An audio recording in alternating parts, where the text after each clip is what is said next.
Welcome to Greek for a Week. I am glad that you have decided to view this week's video. And this week we are going to diagram Philippians chapter 2, verses 1 through 4. And we've been working through this passage for the last couple of weeks, I believe. And we have labeled it as unity with humility. So this is, I guess you could say this begins the process of eventually getting to Philippians chapter 2, verses 5 through 11. And Paul is setting up a scenario here basically for his Philippian church to do just that, and that is be unified. And how are they going to be unified? And that is with an attitude of humility and basically putting others first. So what Paul does here, you'll notice in verse 1, there are several conditional clauses that basically set up, you could say, the basis or set up the scenario in which Paul then can move forward, specifically with his command there in verse 2 where he says, fulfill my joy. And you could say then, how are they going to do that? I think they're going to do it based upon what's said in verse 1, as well as then the other encouraging words that he provides in verses 3 and 4. So let's look through it, and we'll see how this passage might fit together in a grammatical, or I should say using the grammar to produce the syntax or the syntactical understanding of the passage. Okay, here we go. Philippians 2, 1 through 4.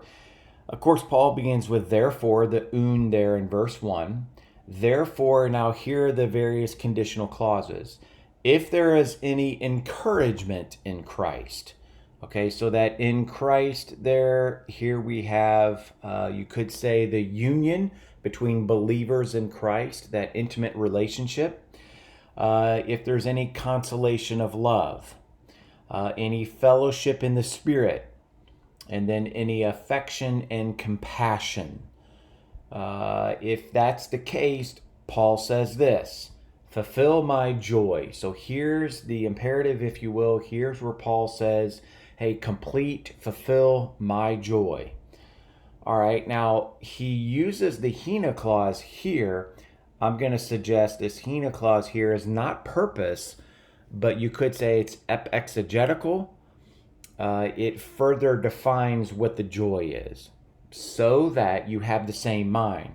So Paul's really saying here, fulfill my joy, and my joy is that you would have the same mind. All right, having now participle of means. What's the means by which I can have the same mind? That is having the same love and being united in spirit, as well as thinking one thing. So these two participles here that are both participle of means, that's the instrument maybe, or the means by which we have this same mind here. Paul continues. Now he says, hey, do nothing. So there's kind of an implied verb there, do nothing according to selfishness, or in a sense, the kata clause here kind of helps us form an adverbial clause. Do nothing according to, or do nothing selfishly, neither pridefully or according to empty deceit. But, now here's the strong contrast, but what are we to do? We are to have a humility of mind. That's the dative of manner, okay? So the manner in which this thinking is to take place is one of humility of mind by considering one another more valuable than ourselves, and then by looking out for or fixing our attention on. What is it? Again, not the things of, you could say, ourselves or yourselves here, but really it's the things of others. So you have these two strong contrasts here that point away from what we would be doing ourselves, and that is being selfish and being prideful, focusing on others. Same thing here. Don't fix our attention on things that we would want to happen, but focus on the things of others. So Paul's setting up this scenario that we ought to be thinking outside of ourselves when it comes to any kind of humility, or I should say any kind of unity.